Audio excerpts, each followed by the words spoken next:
Hey, what's up, team? Happy Whiteboard Wednesday. I got Coach Brinley with me here today, and it's going to be awesome.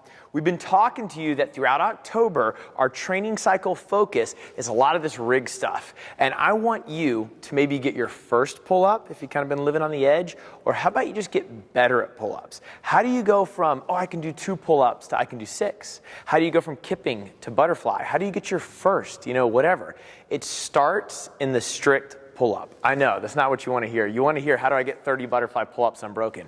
You get really good at strict pull-ups. And Brinley here does at least 5 strict pull-ups every day to keep the doctor away, and it will help you progress a lot. I'm going to give you 3 things to focus on. Number 1 on the strict pull-up is that you need to build strength on the way down. We get stronger on the way down than we do on the way up. Believe it or not, you get stronger setting down a deadlift than you do picking it up. So rather than worrying about the pull up, you need to worry about how to lower yourself down. Then that leads to part number 2, which is how to create strength when you're pulling out of the shoulders. We all know that the hardest part of the pull up is, and then as soon as you can kind of get out of that shoulder pocket, you're good to pull up, right? Which leads to point number 3, having a straight line of focus. You do not want to whip your head back and tuck your elbows in on a pull-up. We're going to cover all 3 of those right now.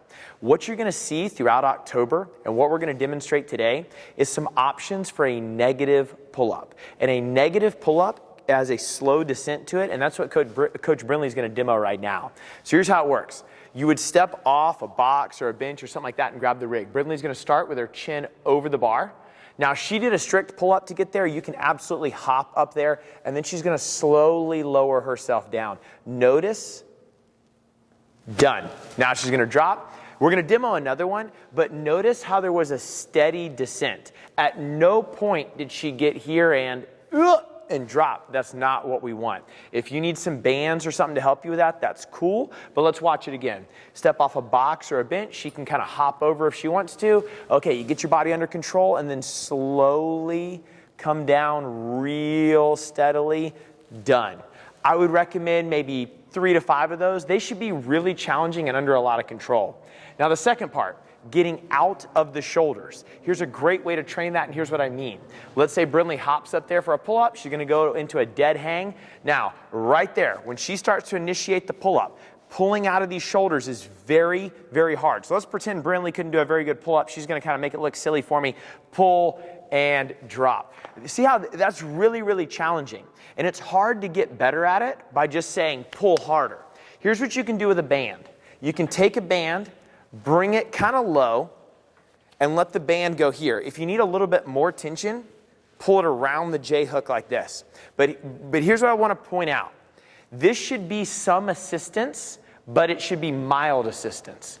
You get help down here, and as there's less and less tension, you are getting less and less help. You don't need a whole bunch of bands. You need as few bands as you can get. So here's what's going to happen. Brinley would hop on there, the other way. Oh, that was improv right there. All right, now, like I said, Brinley was struggling before, right? Now she's going to actually practice that. She's going to pull in through her armpits, and she's going to pull her chin over and then down, and then over and then down. Now, what's the word of the day today? The word of the day is strict pull-ups. You do not ever want to use a band and start, oh no, stay on there, and start bouncing all over the place. So you don't want this like, whee, where it's almost like a trampoline. Go back. Let's do 2 more good ones. Slow up and slow down. Slow up and slow down. And done. She can hop off. Now, the reason that you want to do that with a band is because if you cannot do a pull-up, but you are using a band and you're using it as a trampoline, you're training the idea of a pull-up. You will be on bands forever. The bands should always be done in a strict movement. I'm sure there's a whole bunch of people out there that disagree. I'm just giving you my opinion. But you want to stay nice and smooth in your strict pull-up. Now that leads to number 3. Now we might want to turn the camera over this way, but let's have Brinley hop up there again. So let's say Brinley did it the wrong way. When Brinley pulls, you're going to watch her elbows kind of turn forward. She's going to look up at the ceiling. There you go. Look at this. Do that again, Brinley. See that big arch right there? Done. That's a lot of weakness. When you do that, you're going to get a lot of discomfort right here in the side of your elbow. You're going to start looking for strength. And when I say looking for strength, you'll do the good old like karate kick in the air to get your chin over. And like maybe by definition the person achieved a pull-up, but you didn't achieve a quality pull-up. So what I want you to focus on is looking straight ahead and pulling your elbows out to the side, and it looks like this.